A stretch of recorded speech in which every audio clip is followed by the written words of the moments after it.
सद्गुरु सुखराम जी महाराज ने धन्य हो धन्य हो।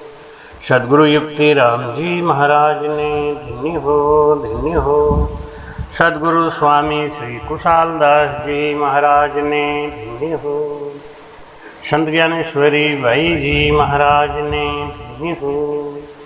गुरुदेव आपके धिन धिन हो, महाराज आपके धिन धिन हो। मैं जन्म जन्म का भटका हूँ, मुझे अपनी शरण में रहने दो। गुरुदेव आपके धिन धिन हो, महाराज आपके धिन धिन हो। निंदक नियरे राखिए आंगन कुटी छवा, बिन साबुन पानी बिना निर्मल करत सुभाव। बोलो राम। महाराज कहते हैं किसी की भी झूठी निंदा करना, इससे बड़ा कोई पाप नहीं। जो झूठी निंदा करता है वो सामने वाले की, जिसकी वो निंदा कर रहा है, उसका पाप खा जाता है। उसके हिस्से का जो पाप है वो उसको मिलता है। रामदास जी महाराज कहते हैं, खेड़ापा के आदि आचार्य हुए, वो कहते हैं कि निंदक आछो रामदास चाले बोझ उठाए, संता को निर्मल करे और आप नरक में जाए। बोलो राम। महाराज कहते हैं सत्य बोलना, मुंह पे बोलना, ये तो अच्छी बात है, लेकिन किसी की भी झूठी निंदा नहीं करनी चाहिए। निंदा सु नर नरक पड़त है। मैं नरता का कौन हवाला हूँ, नरता का कौन हवाला हूँ। आठ पोहर निंदा की लारा, आठ पोहर निंदा की लारा। नरता का कौन हवाला हूँ, नरता का कौन हवाला हो। क्षण भर निंदा नारद कीनी, क्षण भर निंदा नारद कीनी। संकट जूण में डारा हो, संकट जूण में डारा हो। नरता का कौन हवाला हो। एक घड़ी माई की निंदा, एक घड़ी माई की निंदा। उभय काठ में बाला हो, नरता का कौन हवाला हो। गण गंधर्प सु निंदा कीनी, गण गंधर्प सु निंदा कीनी। विमान उठल भूडारा हो, विमान उठल भूडारिया हो। नरता का कौन हवाला हो, नरता का कौन हवाला हो। निंदा सुनर नरक पड़त हैं, निंदा निंदा सुनर नरक पड़त हैं। साख भरे कृष्ण ग्वाला हो, साख भरे कृष्ण ग्वाला हो। नरता का कौन हवाला हो, कहें सुख राम भागवत भाखें। कहें सुख राम भागवत भाखें। निंदक का मुँह काला हो, निंदक का मुँह काला हो। नरता का कौन हवाला। बोलो राम।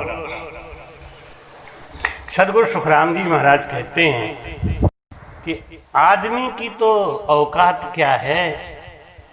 बड़े बड़े ऋषि मुनियों ने भी गलती से थोड़ी निंदा करी तो उनको नरक में जाना पड़ा, 84 लाख योनि भुगतना पड़ा। क्षण भर निंदा नारद की। नारद जी ने अपने गुरु की जरा सी निंदा करी। कहते हैं गुरु की निंदा, गुरु निंदा को पाप तो ही उतारे नहीं कोई। गुरु की निंदा का पाप कोई नहीं उतार सकता। कहते हैं गुरु की निंदा कान से सुनना भी पाप है। और कोई निंदा कर रहा हो हमारे गुरु की तो उसकी जीभ काट ले, नहीं काट सकते ना तो उसका हमेशा के लिए त्याग कर दे। गुरु की निंदा सुनने का भी बड़ा पाप है। नारद जी ने एक क्षण के लिए गुरु की निंदा करी। एक बार नारद जी को माता लक्ष्मी ने कहा कि नारद तुम गुरु क्यों नहीं बना लेते। गुरु बना लो, गुरु ज्ञान मिलते ही तुम्हारा शरीर आत्मा सब पवित्र हो जाएगा। जा दिन सतगुरु भेटिया ता दिन जन्म सनाथ। और श्रवणा शब्द सुनाय के मस्तक दीना हाथ। नारद जी बोले कि मुझे गुरु बनाने की क्या आवश्यकता है माता, मैं जब चाहता हूँ वैकुंठ लोक में आता हूँ, प्रभु से मिलता हूँ। माता ने कहा कि प्रभु से मिलना ये कोई बड़ी बात नहीं है, लेकिन प्रभु को अंतर मन में उतार के उनको अपने अंदर कैद कर लेना ये बहुत बड़ी बात है। भगवत स्वरूप हो जाना ये बड़ी बात है। इसलिए गुरु बना लो। पीपा जी महाराज को माता दुर्गा ने, गोग्रान के राजा थे पीपा जी, उनको माता दुर्गा ने कहा कि तुम काशी जाओ और रामानंद जी महाराज को अपना गुरु बनाओ, तब तुम्हें आत्मज्ञान होगा। विट्ठल जी महाराज को भगवान कृष्ण ने कहा कि तुम विठोबा जी को जाके गुरु बनाओ, तब तुमको आत्मज्ञान होगा। क्यों कि बिना गुरु के आत्मज्ञान नहीं हो सकता। अर्जुन को भगवान कृष्ण कहते हैं तद्विधि प्रणिप्रातेन परिप्रश्नेन सेवया उपदेक्षन्ति ते ज्ञानम ज्ञानी न तत्वदर्शिन।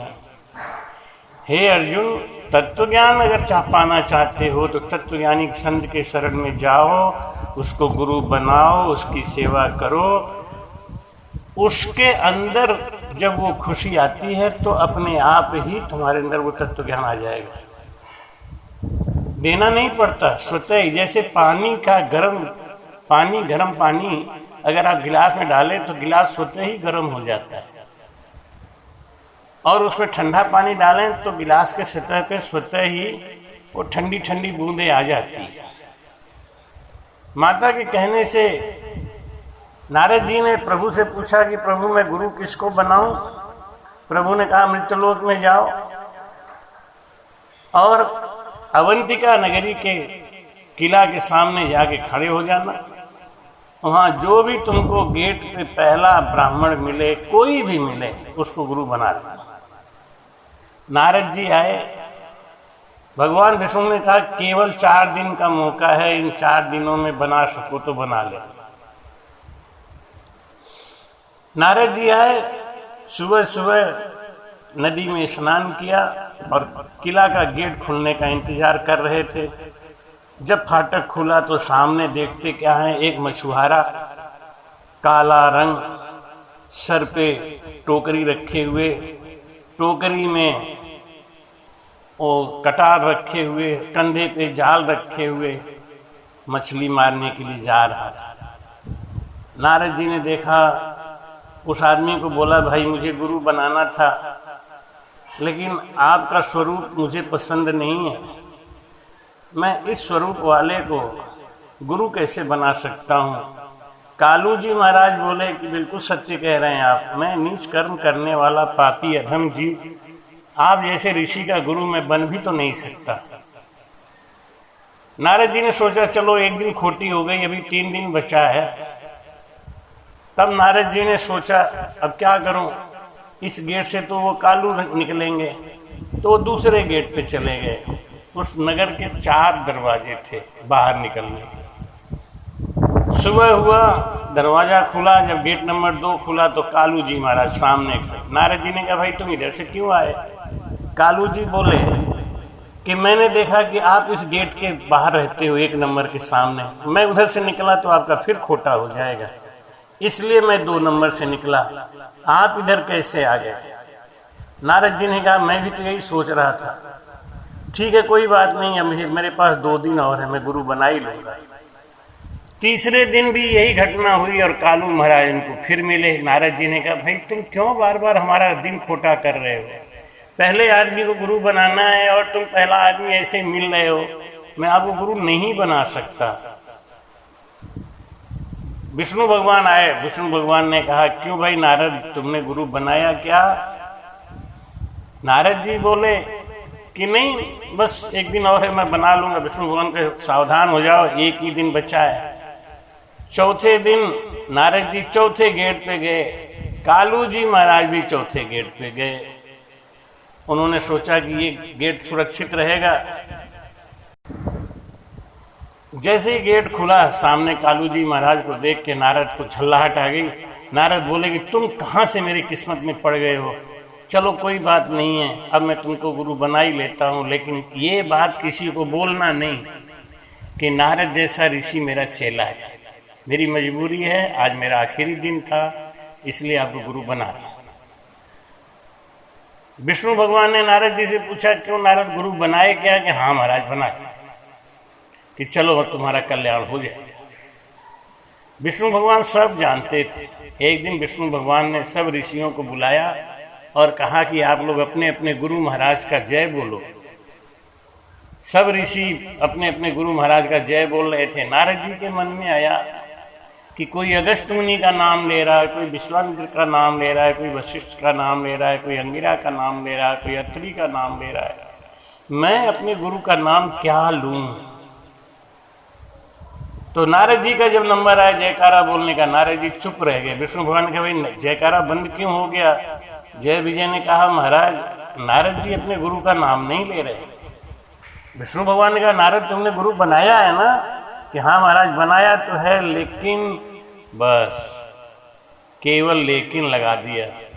विष्णु भगवान ने हरे रे रे रे रे गुरु बनाया और गुरु के लिए लेकिन लगा दिया, अब तुम्हें 84 लाख योनि भुगतना पड़ेगा। क्षण भर निंदा नारद कीनी, संकट जून में डारा। संकट का पहाड़ टूट गया। नारद जी ने विष्णु भगवान के पैर पकड़ लिए, प्रभु 84 मैंने देखी है, मैं 84 का सब दुख जानता हूँ, मुझे 84 में मत भेजो। विष्णु भगवान ने कहा गुरु निंदा को पाप तो ही उतारे नहीं, कोई तुमने गुरु की निंदा करी, अब ये पाप कैसे कटेगा? नारद जी ने कहा आप ही बताओ, जो भी सजा दो मैं भुगत लूँ, लेकिन 84 में नहीं जाऊँगा। नारद की 84 काटी, गुरु मिलिया कालू कीरा रे, गुरु मिलिया कालू कीरा रे, पाया जन्म पदार्थ हीरा रे, पाया जन्म पदार्थ हीरा रे। भगवान ने कहा कि तुम अपने गुरु के पास जाओ, गुरु ही भेद बताता है, गुरु के पास जुगाड़ होता है। नारद जी आए, कालू जी नारद जी को देख के बोले मैंने किसी को नहीं बोला है, किसी को नहीं बोला है, आप मेरे ऊपर रुष्ट होके आ रहे हैं, शायद मैंने किसी को नहीं बताया कि आप मेरे शिष्य हैं, मैं आपका गुरु हूँ। नारद जी बोले ये सत्य है कि आप मेरे गुरु हैं, मैं आपका शिष्य हूँ। मुझे 84 का दोष लग गया है, वो कटेगा कैसे, इसका भेद बताओ।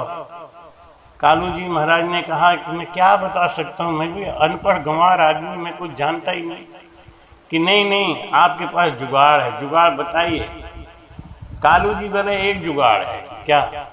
आप अपने पिताजी ब्रह्मा जी से कहो कि वो 84 लाख योनियों का मॉडल बना दें और आप उस मॉडल में घुस जाओ और इस पार से उस पार निकल जाना, कट गई 84। नारद जी खुशी खुशी आए, विष्णु भगवान से बोले कि प्रभु मैं 84 जाने के लिए तैयार हूँ, लेकिन मुझे 84 का एक मॉडल दिखाइए, कैसे कैसे किस योनि में मैं जाऊँगा। और एक बात का हमको वरदान दीजिए कि मैं जिस भी योनि में जाऊँ, मेरी याददाश्त, मेरी स्मरण शक्ति, मेरा सब कुछ ज्यों का त्यों ही बना रहे, उसमें कमी नहीं आनी चाहिए। विष्णु भगवान ने ब्रह्मा जी को बुलाया और कहा 84 का मॉडल बना के इन्हें दिखा दो। आपके द्वारा बनाया गया 84 वो बिल्कुल सचमुच होगा। ब्रह्मा जी ने 84 का मॉडल तैयार कर दिया। नारद जी इस तरफ घुसे और उस तरफ जाके निकल गए। जाके पैरों पर गिर के विष्णु भगवान से बोले कि लो महाराज मेरी 84 तो कट गई, मैंने 84 भुगत ली। विष्णु भगवान मुस्कुरा के बोले ये भेद तुमको किसने बताया?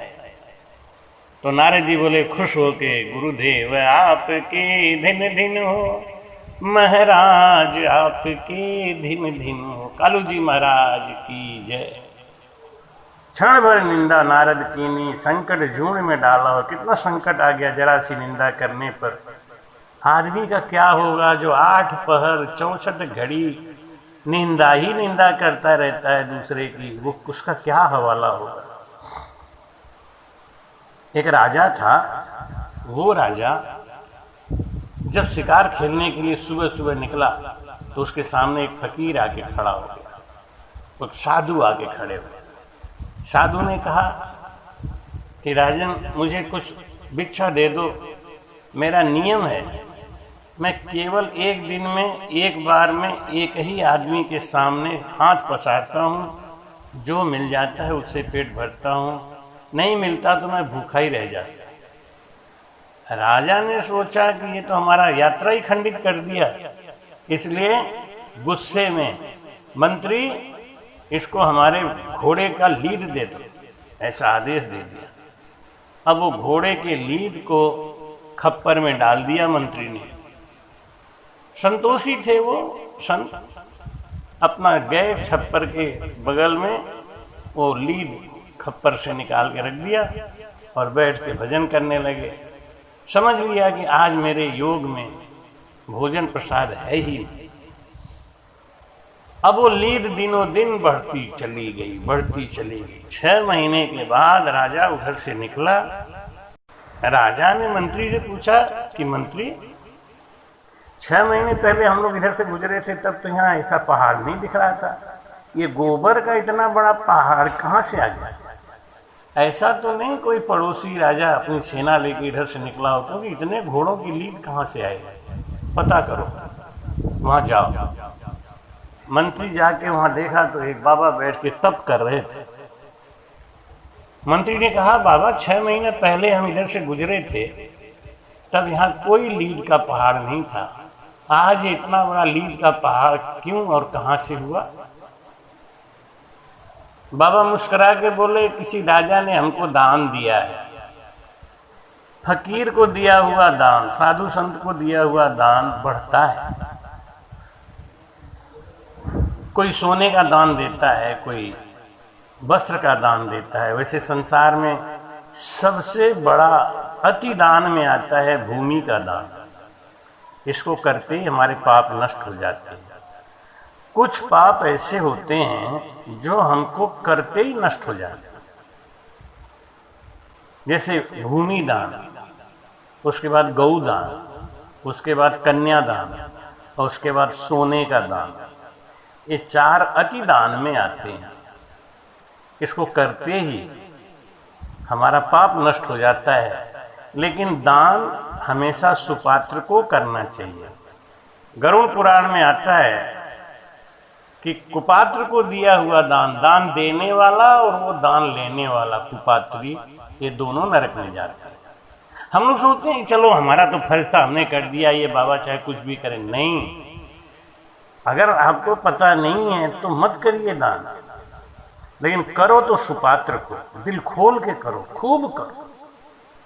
और कुपात्र को दान नहीं करना चाहिए, क्योंकि सुपात्र आपके धन को बढ़ाएगा और कुपात्र आपके धन से गलत कार्य करके आपको भी नरक में डाल देगा।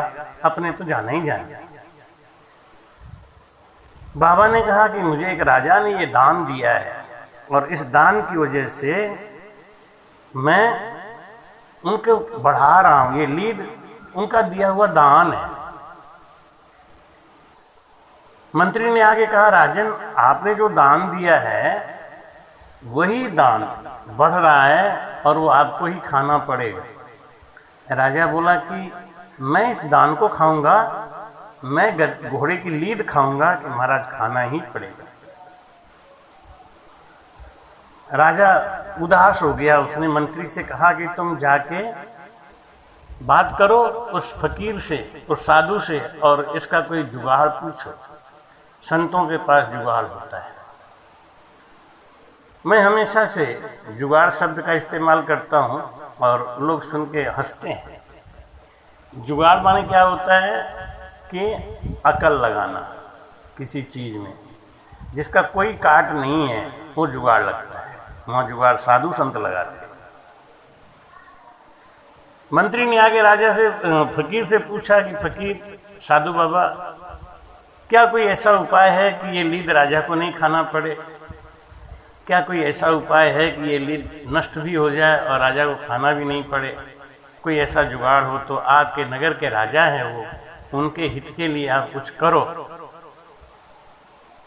फकीर ने कहा, एक उपाय है। राजा की झूठी निंदा होने लगे तो वो पाप कट जाता है, वो लीद घट जाएगा और जितना लीद है जो जो झूठी निंदा करेगा उसके हिस्से में चला जाएगा।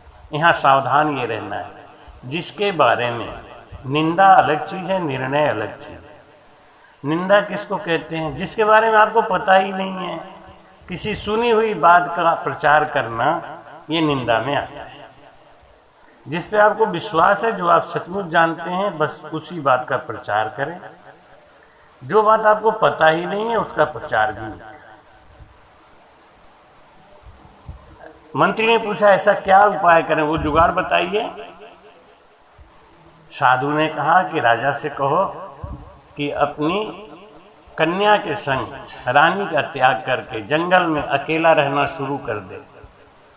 रहे तो पिता और पुत्री के समान पवित्र, लेकिन दुनिया की नज़र में ऐसा लगे कि राजा विधर्मी हो गया।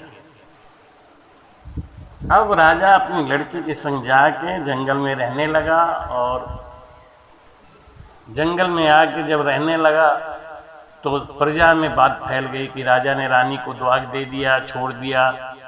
अब राजा अपनी लड़की के संग जंगल में अकेले रहने लगा है। राजा बहुत पापी है, राजा बहुत दुष्ट है, राजा बहुत घृण। ऐसी झूठी निंदा शुरू हो गई और लीद घटना चालू हो गया। निंदक आछो रामदास चाले बोझ उठाए, संता को निर्मल करे और आप नरक में जाए। बोलो राम। इस प्रकार सारा लीद तो खत्म हो गया, लेकिन वो मूलधन जिसको अपने हाथ से राजा ने उठा के खप्पर में डाला था वो नहीं खत्म हुआ। मंत्री ने पूछा कि गुरुजी, ये लीद कैसे खत्म होगा जो राजा ने अपने हाथों से दिया है? साधु बाबा ने कहा कि चूंकि राजा ने अपने हाथ से दिया है ना, ये मूलधन है, इसको तो राजा को खाना ही पड़ेगा। कि महाराज कोई उपाय? कि कोई उपाय नहीं, कि कुछ तो जुगाड़ होगा। एक जुगाड़ है, कोई राम स्नेही, कोई भजन करने वाला अगर राजा की निंदा कर दे झूठी, तो ये उसके खाते में चला जाएगा। यहाँ भी सावधान हो जाओ आप। अगर आप भजन करते हैं, अगर आप सात्विक हैं, अगर आप ईश्वर की आराधना में लीन रहते हैं, तो आपको निंदा नहीं करनी चाहिए और झूठी निंदा तो बिल्कुल नहीं करनी चाहिए, क्योंकि जिसके जवान पे हर समय राम राम हो रहा है, जिसकी जवान सिद्ध हो चुकी है, वो अगर किसी की निंदा करता है तो उसका समूल पाप नष्ट हो जाता है, सारा पाप नष्ट हो जाता है। इसलिए उसको सावधान रहना चाहिए। मंत्री ने कहा हमारे राज्य में ऐसा कौन है जो अगर राजा की निंदा कर दे तो उनका पाप समूल नष्ट हो जाएगा। साधु ने कहा तुम्हारे नगर में एक धोबी जाति का पति पत्नी का दंपति रहता है, वो दोनों दिन रात प्रभु की आराधना में लीन रहते हैं, भजन करते हैं, अगर वो निंदा कर दें तो राजा का ये भी समूल चला जाएगा। मंत्री भेष बना के उस धोबी के पास जाके बोला, अरे भाई बरेठा जी, आप यहाँ क्यों बैठे हैं, इस नगर को त्याग दीजिए, क्योंकि इस नगर का राजा विधर्मी हो गया। वो बोले देखो मुझे लीद नहीं खाना है, मुझे ज्ञान है, मैं भजन करता हूँ, मैं झूठी निंदा नहीं कर सकता।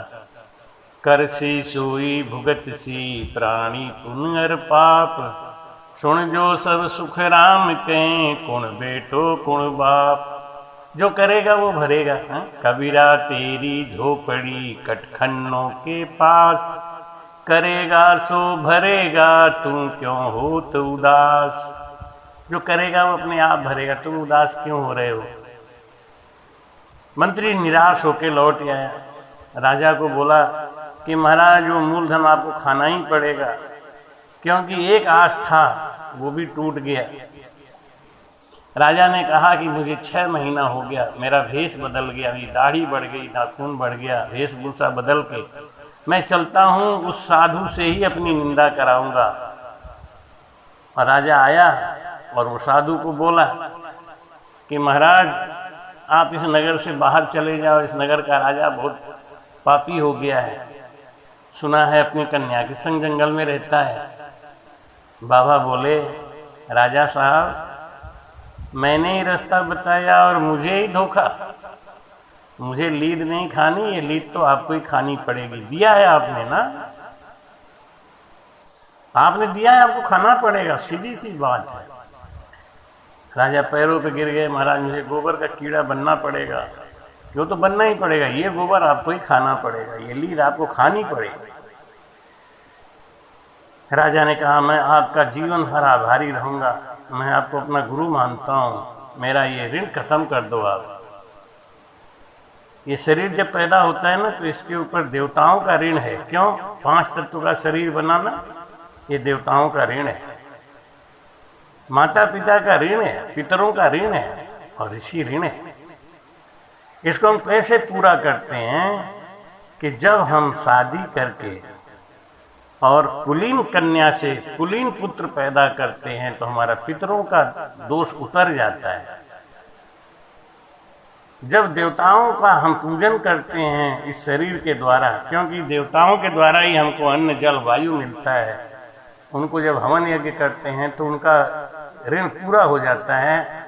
और जब बुढ़ापा अवस्था में हम गृहस्थ को त्याग के जब संन्यास धर्म लेते हैं और भजन पूजन करते हैं तो हमारा ऋषि धर्म भी पूरा हो जाता है। राजन रोने लगा, मुझे गुरु बनाना है आपको, मेरा ये ऋण काटो, मैंने आपको जो दिया है ये कैसे कटेगा। संत ने कहा कि इस लीद को सुखा लो और थोड़ा थोड़ा करके पानी में डाल के पीते रहो, 2 दिन 3 दिन के अंदर ये खत्म हो जाएगा, इसको अभी भुगत लो। इसलिए महाराज जी कहते हैं कि सुख आवे तो ज़्यादा खुश मत हो, दुख आवे तो खुश हो जाओ। क्यों, दुख आने का मतलब है कि आपका ऋण उतर रहा है, आपका कष्ट कम हो रहा है। इस प्रकार महाराज जी कहते हैं कि कुछ भी हो निंदा नहीं करनी चाहिए। झूठी निंदा से ब्रह्मअग्नि फूट जाती है। सदगुरु सुखराम जी महाराज जी के वाणी जी में एक कथा आती है कि सतसु पोलज मेहरी खोली, सतसु फौज जीवाई हो, सतसो शीस मंगाई काने, पांडु गला सब जाई हो। बोलो राम। एक सुभद्रा नाम की सती थी दक्षिण में। सुभद्रा नाम की सती एक निष्ठ मन वचन और कर्म से अपने पति की सेवा करती थी। मन से वचन से कर्म से वो अपने पति में ही निष्ठ रहती थी। उसके अंदर सत आ गया। ये सत कहाँ से आता है?